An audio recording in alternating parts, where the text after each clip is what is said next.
35 Dodge buses. The buses were kept at the Shoreline Bus Company, and two of our church members, Mr. Clark and Mr. Koppel, worked at that bus company, and they maintained the buses over there, and they drove them on Sundays. These buses were used to pick up some of the members because of the gas rationing for the war effort and weren't able to drive their cars on Sunday, and other people who had no other means of transportation in order to get to church. Limited amounts of gasoline were available for mass transit. After the war, when the gas rationing was stopped, the ridership of the buses shifted from picking up people who did not have any transportation to come to church. The church had two bus routes, one in South Hammond and Hessville, and one in North Hammond and Hegewisch, Illinois. Two buses were purchased to replace the older ones 1 year before Brother Hiles came in 1959. Brother Hiles' assistant, Jim Lyons, became the bus director when he came to Hammond with Brother Hiles in 1959. In November of 1962, the Coral Steffi family made a gift to the church of $6,000 from a settlement of an automobile accident and left it to the church's discretion as to how they were to spend it.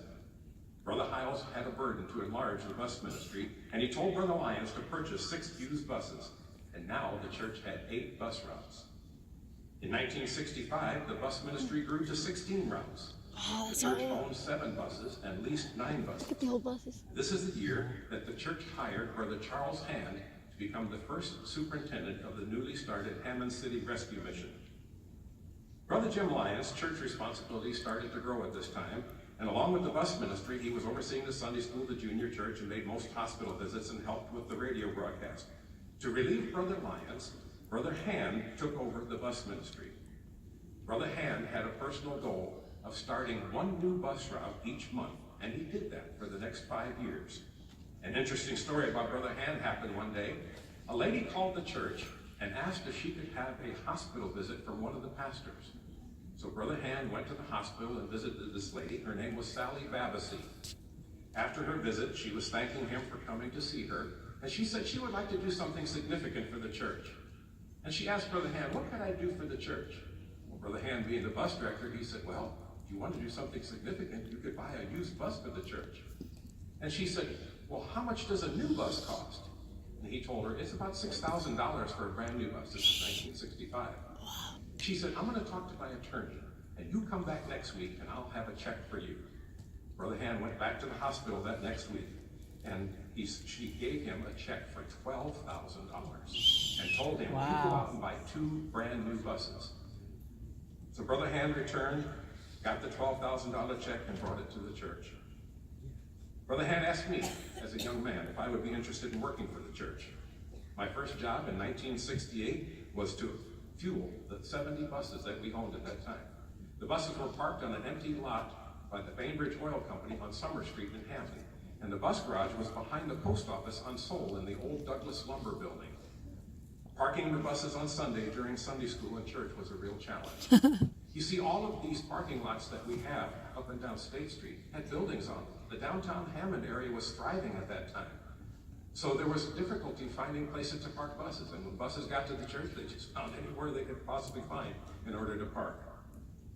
Brother Hand had arranged for a school bus company in Gary, Indiana, called Barker School Bus Company, to build a brand new building for the garage for the church, and also to fence off an area for the buses. A new bus garage property was near my home, so during my high school years, I was able to work a couple of evenings a week at the bus garage, as well as my duties of fueling the buses on Saturday. In 1970, when Brother Hand left the church to become the pastor of a church in Ohio, the church was running about 80 buses and vans. The vans were primarily used for the deaf ministry. Wally Beebe was the next bus director for First Baptist Church. After resigning his church in Florida, Brother Beebe purchased newer buses for the church. Now, Brother Beebe saw the need for a larger bus repair facility, so he arranged for the church to purchase the old Colonial Mobile Home Factory in North Hammond on Sheffield Avenue. This massive building had 4 mechanics bays, a paint and body area, and enough indoor housing to pack 35 buses indoors. In the summer of 1972, just before Hyles Anderson College opened, Brother Jim Vineyard became the bus director. And the growth of the bus ministry grew phenomenally during his ministry. In just a couple of years, with the enlistment of the college students, along with the lay members of the church owned over 200 buses. With the need to park more buses, the church rented an industrial warehouse 1 mile down from that bus garage, and we were able to park 80 buses indoors in that building. When Brother Vineyard left Hammond to become a pastor in Oklahoma in 1977, the bus ministry duties were divided among 3 men: Brother Roy Moffitt, Brother Ray Young, and Brother Denny Keniston. Brother Moffitt was the director of the A bus ministry. Brother Keniston and Brother Young were in charge of the Chicago buses.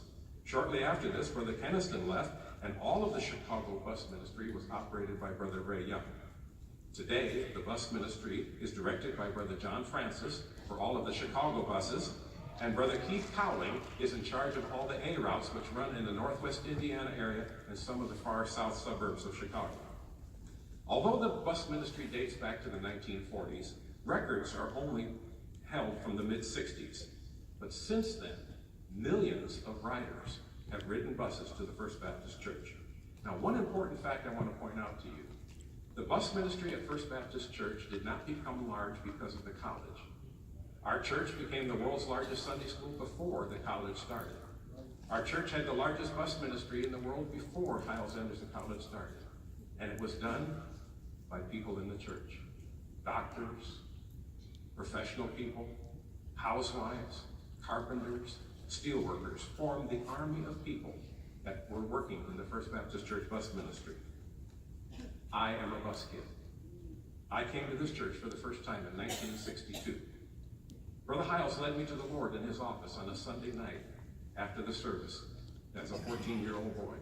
Now, I am just one example of hundreds and hundreds of people who are serving God full-time in ministry today, who came and rode the buses from the First Baptist Church of Hammond.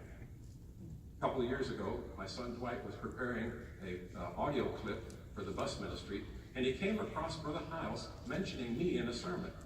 Now, I was not here at that time. I was at Bob Jones University before Hyles-Anderson College opened up. And my son sent it to me. He said, "Dad, did you ever hear this clip?"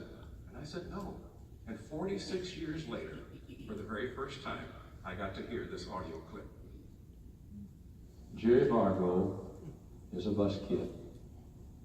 They grew up every Sunday riding one of our old beat-up buses to the First Baptist Church.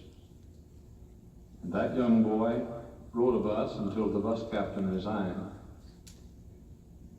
And no one knew the bus route except that little boy. So at the age of 14, the bus boy became a bus captain.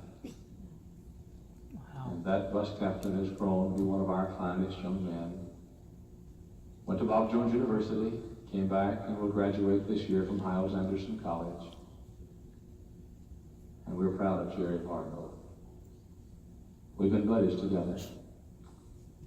You've been in many ways like a son. Aww.